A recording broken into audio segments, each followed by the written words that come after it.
Taking a look at the load board. I seen it earlier. This is DAT. DAT, you get a kind of a lot of activity, but most of it's from TQL. Look at the loads right there. Going out. California had, I think, almost 2,000 in the morning. And then it kind of dropped to 1,500. As the day goes on, it goes lower. But California basically has the most loads going in and out, probably on the West Coast. On the East Coast, you have Texas, or not the East Coast, but the Southwest, you have Texas. The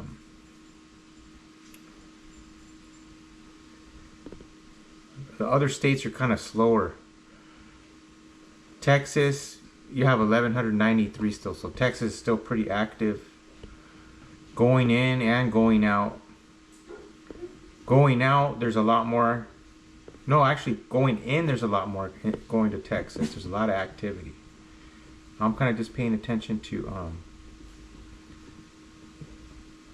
but you could kind of get a look at it.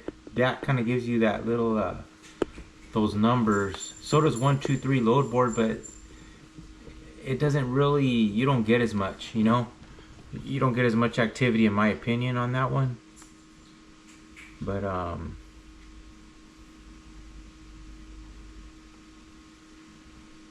Florida's all right. Texas,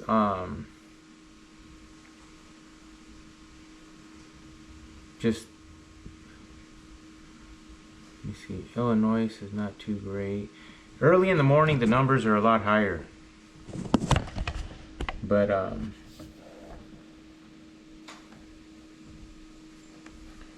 probably got to screen record or something, but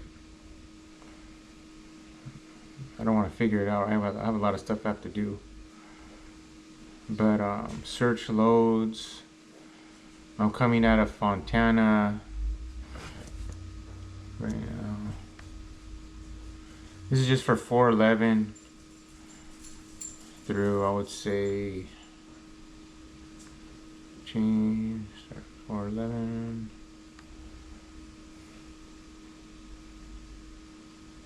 to 413.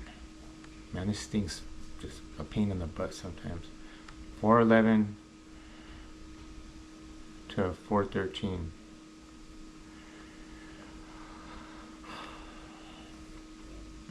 So destination, pretty much I just put kind of anywhere, but there's too many results. So there's a lot of loads still out there. There's not as much as before. So I wouldn't believe, you know, it is a lot, it's slower than before, but a lot of people are shutting down. They're going out of business because they're taking low rates. You know, brokers aren't paying. And I could tell you right now that they are taking a big percentage. And that new, there's something been going around, but the FMCSA, they refused that whatever on the brokers, that they have to disclose their what they're actually charging to the shipper, which that was good. And there's an association and some other organization that are fighting for us, you know, to disclose that information. For and there's a couple guys that have done it. One guy's a broker. He did it on YouTube. He did the whole thing about it. But then he kind of changed his tune. He's kind of, well, you know, maybe it's not a good idea. No. Because, you know, they don't want to take a pay cut. You know, at the end of the day, you know, even if they disclose it to us, if guys are willing to take those low rates, it doesn't matter. You could ask them for what they're getting all day long, but at the end of the day, you know, they're just going to pay you what they want. If you're going to accept it and you want to go out of business because you want to take low paying loads, and that's on you, you know, and you're going to make it worse because you're spoiling them. And at the end of the day, whose fault is it? It's those guys taking the low paying loads. They're going to run down the industry, and then they're going to cry, you know, when they got to go work on their truck breaks down and they got to pay $40,000 or $20,000 because they haven't been profiting because they're taking these loads, making the brokers all kinds of money, you know. In California, I get like taunted a lot by like or trolled a lot, probably by brokers or by probably company drivers. You know, because a lot of company drivers, you know, I was a company driver for a long time, and it's a total different thing. You know, they always want to be know-it-alls, and like they, you know, it doesn't, unless you've been through the business, you don't know shit. You know, and that's one thing that and the brokers, you know, I was talking to a guy. He was selling that program, that one that lady does, like to be successful in truck driving or whatever. I forgot her name.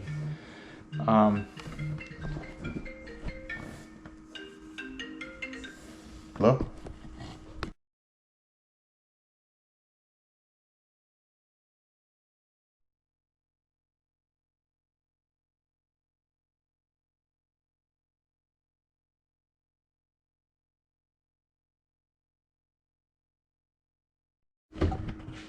Sorry, I got a call. But anyways, I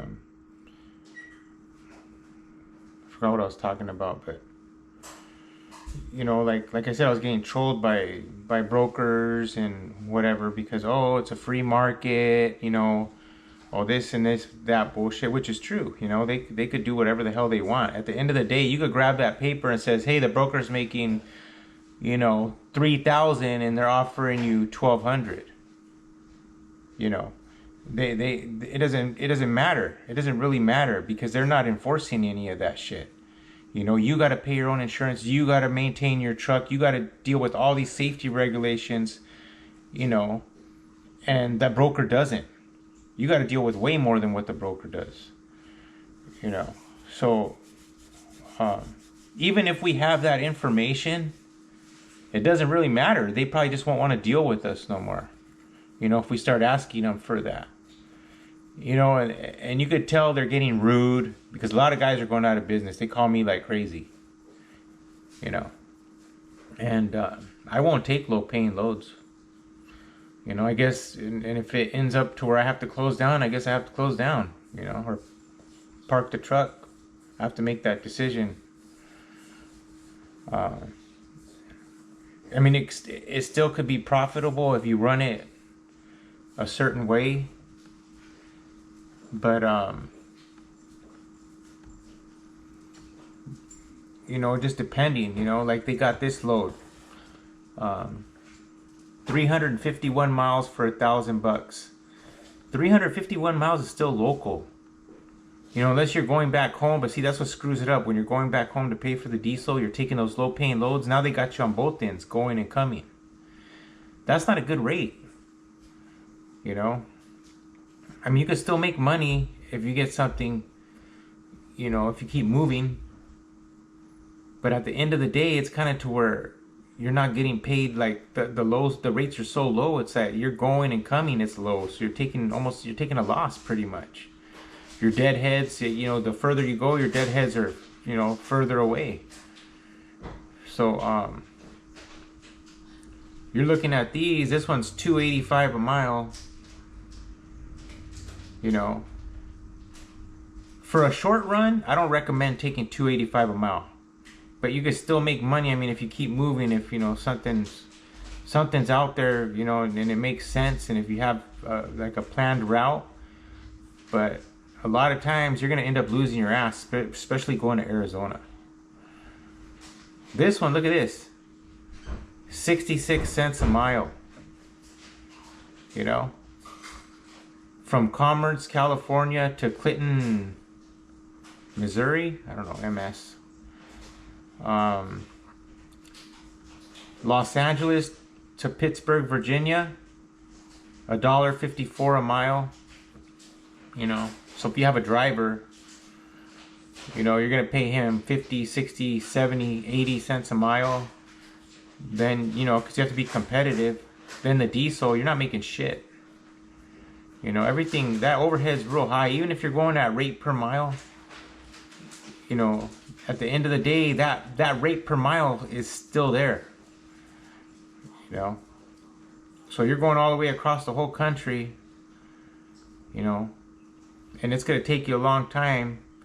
2,600 miles, that diesel, you know, if you're heavy, this is a light, no, that's a heavy load, 38,000. You know, you're going to end up spending at least 2,400 in diesel. You know, you're not driving a Prius. So, that's what, I mean, these guys, either they're bidding low, which I don't think they're, because they have raised the rates when they're desperate on, you know, and they will raise them very high. So you know that you're dealing with guys that are taking more than they should be. But at the end of the day, even if you have that disclosure about them basically saying or disclosing what they're getting from the shipper, it doesn't matter, because you're going to have these guys that are taking out the loads for nothing anyways, because they're desperate. They have truck payments, whatever. I have payments. I had to pay my taxes yesterday, you know, for 1, 2, let me see, 1, 2, 3, 4, 5 properties, 6 properties, 5 properties. Let's just say 5. It's 5 for sure. Okay. I have to pay my mortgages. I have to pay my taxes. I have to pay my medical, my insurance. I have to pay all my bills. You know, my wife barely lost her job, so there's some more coming for me now, because she was helping a lot. You know, because things aren't going good.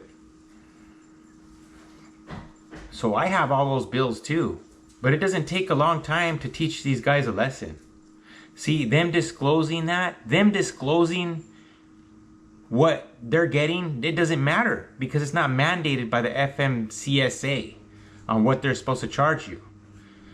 You know, so basically they're pimping us. You know, when the pimp, he has his hoe out there, and she's out there walking the streets, and basically, you know, she's doing all the work, and she brings him all the money, and he'll go ahead and buy her, you know, a hotel to sleep in, you know, and feed her, you know, and basically just leave her with nothing. You know, that's what they're doing with us. You know, because we have that overhead, that high overhead that nobody's really thinking about. I mean, it doesn't take long. What are they going to do? I mean, if everybody just stops taking these loads, just shuts it down, right? What do you think is going to happen? You think they're going to load up their Teslas? They're going to fill up their Teslas and start delivering a whole 44,000 pound truckload of freight or groceries? It's not going to take long. See, because this was all planned. This was all planned because I like I said before, a guy from C.H. Robinson, I could call him still, he had told me that truck drivers are going to start going broke and bankrupt. And within 2 weeks, they slashed the rates. Everybody just started slashing the rates because supposedly, he didn't really want to tell me why, but they want to save money. They want to be more profitable. So how could things get better if we're treating them good, basically taking these low-paying loads, which I haven't, and they're making all the money that they've ever have made. They're making more than they ever did, besides in COVID, right? And the thing is that you think they're going to want to take a pay cut like us? They don't have the overhead like us. I guarantee you it. You know? So do you think that they're going to want to take that pay cut? So how could things get better if drivers are willing to take low-paying loads? You know? For FedEx, because I get quotes. See, they want us to run a load, let's say Fontana to Phoenix one day. They want to pay you $700, $800, or up north. Fontana to Sacramento, Fontana, whatever. They want you to pick it up that day and deliver it the next morning for $900, $700, $800. That's where we're at now, even $500 sometimes.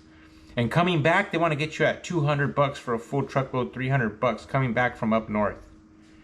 Do you honestly think that's fair? But whose fault is that? You know, it's the fault of the people that are taking those loads. You know, and when you break down and you have that puppy dog face and you have to go get a second mortgage, or if you don't have a house, you have to go try to borrow or try to get it somehow or some way from your life savings, is it really worth it? And it wouldn't take long because, see, they're trying to put us in the weak position. They're trying to put the truck drivers in the weak position. Okay? That's what they're trying to do. And we're not.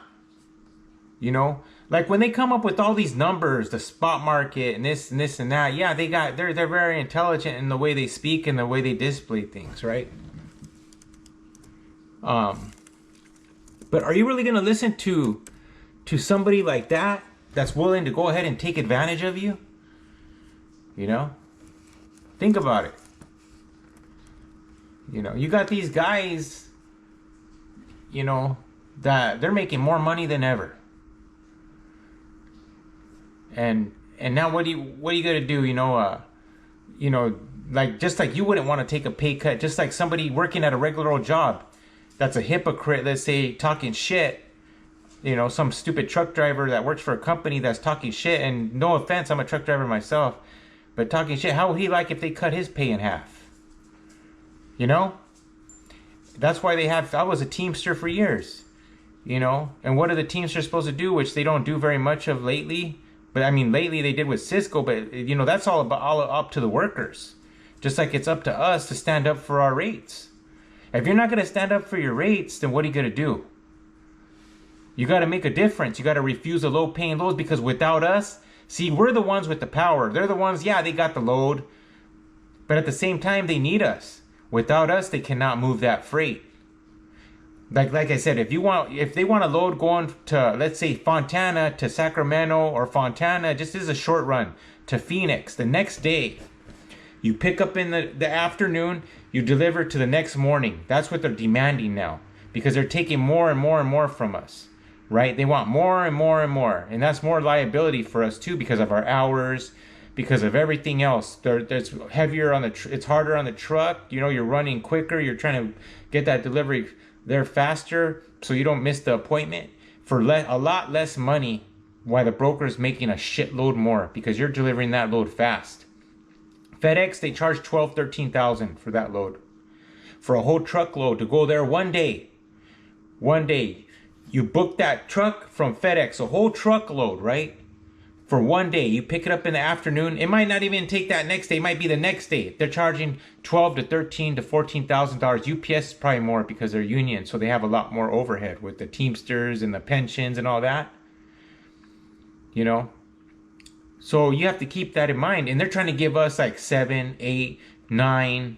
You know, hey, just take 11. That's the market.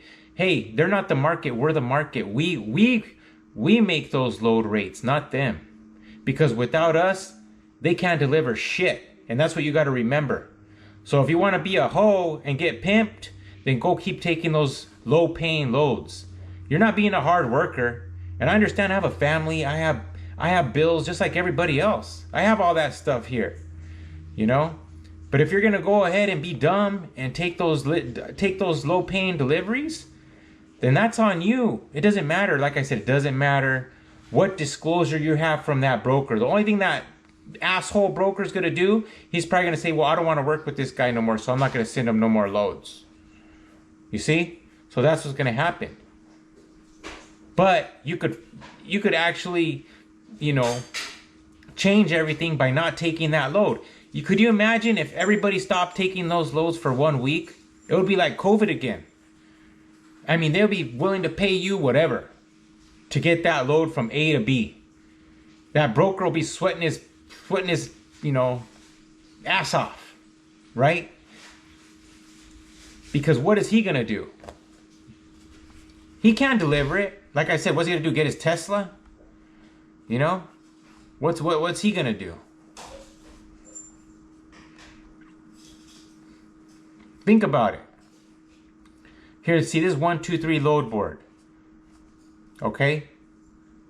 The ones in the green, you look at it. California, they say California's dead. These asshole brokers are calling me California's dead. Right? Because they're just playing mental games with you. They could make up a whole platform and they could try to make you think about this and think about that. You know, the market's this, the market's that. You know what? Just like the real estate market. You know, I'm a real estate broker. I'm a licensed real estate broker. Okay? the housing market could be manipulated by inventory. It could be manipulated by rates. You know, the lower the rates, the higher the housing prices can go. The higher the rates, that's when the market crashes because of affordability. You know, the more inventory, that affects the market. The less inventory, that usually affects the market to where, you know, the prices are usually going to be, you know, higher than lower. The more inventory, it could be the other way around. But if the rates are low, it's giving people more power to buy. If the rates are high, it's giving them less power. Well, don't listen to all that bullshit about this market shit. See, because they're not paying for your diesel. They're not paying for your insurance. They're not driving you. You're driving yourself. You're the one with all that liability. Okay? California, outbound. And this might be off. See, this is later in the day. There was probably a lot more outbound. Okay? You got 1,433 loads going outbound in California. 591 intrastate. So in the state of California, 591. And I get called all day long for California. 1,100 inbound. So 1,100 loads coming inbound. And you know those loads don't pay shit coming inbound. You know. And that's something we have to change. See, because now they're getting us on the way out, and now they're getting us on the way in. Arizona's dead. Outbound 265. That's why when you go to Phoenix, you're taking those low rates. You know, you're screwing yourself, because if you want to go back to Cali, you know, there's nothing. They're not paying shit. They're gonna load you up like 200, you know, 44,000 pounds for 250, 300 bucks. You know, then you got to go through the whole New Mexico, and there's not shit in New Mexico, dude. You know, New Mexico. Let me see. New Mexico, there's 92.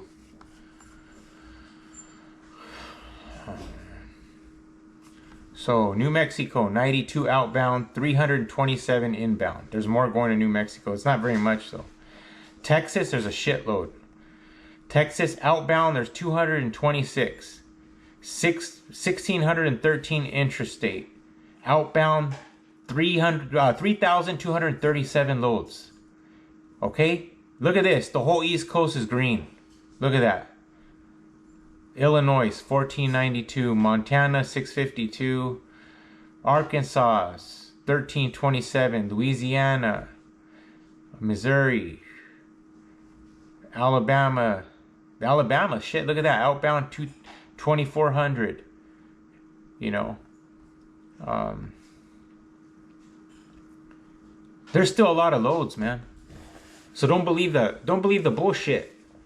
It's like a conspiracy, you know, with some asshole, you know, sitting at a desk. And no offense to those guys, because like I said, I'm a licensed real estate broker. I just decided, hey, well, I just rather be truck driving right now, you know.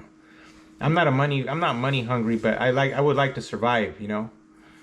I would like to just make a living to pay my bills, and I'm happy. But you know, you got some asshole at a desk trying to take half of your rate, or 30%, 20%. That's still too much. Remember, because our overhead is so high, you know, that it's not going to make sense. So think about it. You know, I have to do one of these in Spanish too, because I know a lot of the Mexican brothers, you know, to get more, to live a better life. You know, we're not cockroaches, we're truck drivers. You know, so think about it. So I was talking to a highway patrol guy, and like I said, I'm Hispanic, so this has nothing to do with anything, you know. Like, you know, he was saying like the day laborers were asking for $400 a day now, because I guess he was crying about the people asking for $400 a day. And I told him, well, they probably, because they're working hard, you know, they're working all day long, and they don't get overtime or nothing. He goes, yeah, but they're not paying taxes. I says, yeah, but what if the guy gets, you know, I mean, I'm not arguing anything, but I'm just saying that what if the guy gets hurt, you know, they're putting him through a lot of bullshit. You know, maybe he's doing cement finishing, maybe he's doing some kind of hard ass labor. You know, why would he want to be making minimum wage? Well, you got to think about that. You know, those guys are fighting for what they think they should be getting paid, because they don't want to be getting taken advantage of anymore. You know, So what about us? You know, you think that association that was fighting for us, I forgot which association it was, but you know what? If they're fighting for us, I suggest you support them, and I suggest you, which I'm gonna do. I already have a membership with an association already, but that one that was fighting for us for the disclosure for the rates that the broker was charging the shipper, I say support them because they're spending money to support us. They're spending, you know, it costs a lot of money to do that. And there was two of them. But I say support them because they're fighting for us, you know. But at the same time, when it comes to rates, we have to fight for ourselves. We can't expect somebody else to fight for us. You know, we have to do what we got to do to get those rates right, not wrong. Just because these states are green doesn't mean that they're paying good. And I'm not saying they're not paying, you know, just depending on, you know, the broker, and maybe you might get a good load, maybe you might not. But these are just the real active states, you know, the green ones. This is 123 load board. I really like it, but like I said, that has a lot more activity. 123 load board, it's pretty good. I like it. You know, it's pretty, for this, I think it's like 51 bucks a month. And for the dad, it's like 40 some, but this is actually kind of nicer in some aspects, but that you just get a lot more for your, you know, your money on, like, let's say load activity. Truckstop.com's nice. I like truckstop.com because it shows the dates, like for pickup and the delivery times usually, but they don't really have that much activity right now. But theirs is nice too. But this one's pretty cool because it just breaks it down pretty simple for you, you see? So California is green. It's active as hell. There shouldn't be any problems. You know, Oregon, you know, it's not that busy, but, you know, it's not that popular either. Washington, these red ones are dead as hell. Like North Dakota, South Dakota, Wyoming, Colorado's dead. They called me for a load to go to Colorado, and it was like $2 a mile, I think. You know, but there's not really nothing coming back. So for me to, you know, try to come back, you know, it's not going to be profitable at the end of the day.